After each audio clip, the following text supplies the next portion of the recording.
White horses hold a special place in my heart. As soon as I could talk, every Christmas I would ask Santa for a white pony. Needless to say, it never came. Some years ago, I put in an application to adopt a wild horse. I asked for a gray colt. Gray is the proper term for what most people call a white horse. So I put in an application for a gray colt, but I said I was happy to take whatever horse needed a home.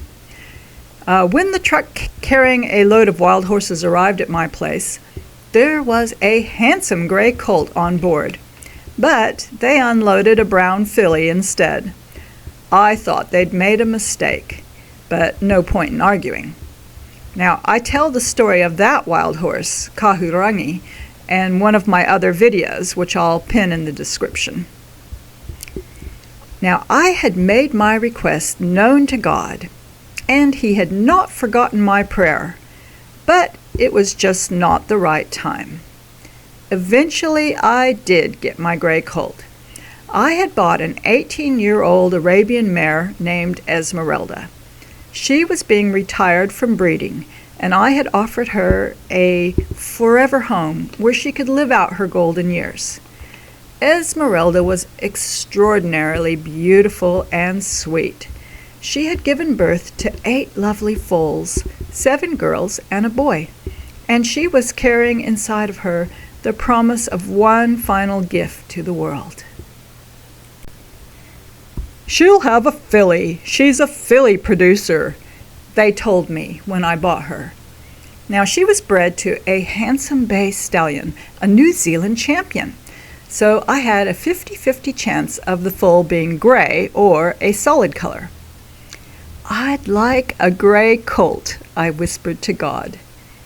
Now, Esmeralda foaled in the middle of the day, and I was at home to witness the miracle of birth. Wonder of wonders, one part of my prayer had been answered. It was a colt. But it was too early to tell whether he would turn gray or not. Grays are born a solid color and gradually get more and more white hairs, going through various shades of pinky or bluey gray, most which aren't very attractive. I had been pondering names for months, and I had the perfect name picked out. In the Bible, Leah had her son Reuben, which means it's a boy, and I thought that was very appropriate. Reuben proved to be a very sweet-natured boy, taking after his lovely, gentle mother. He wasn't like most colts, who can be quite cheeky and ready to nip or rear up. He loved giving kisses and snuggles. I inspected him often to see if I could find any signs of him turning gray. After several months, I noticed a few white hairs around his eyes. Gradually, he got more and more, and I realized he was definitely turning gray, and my prayers for a gray colt had been answered.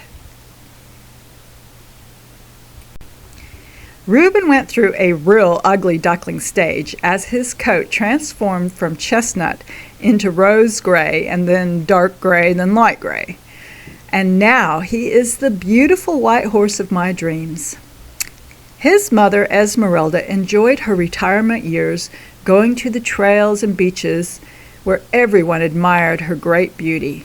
She only got more and more beautiful with aging. We were all very sad when she passed away, but she left us a very precious gift in her son Reuben. The transformation from ugly duckling to beautiful swan wasn't the only change Reuben had to go through. He went from being an untrained horse to learning how to carry a rider and become a useful trail horse. He had to go through careful training to become patient, strong, and brave. His progress reminds me of how we all are in the process of being transformed. We are all works in progress. Just like Reuben, we all grow and transform. With patience, faith, and love, God changes us into something beautiful. Like Esmeralda growing more and more beautiful in her old age, May we all leave a legacy to the world. I pray that we will all become wiser and more loving and more thoughtful as we get older. And I want to say, God bless you all, and until next time, happy trails.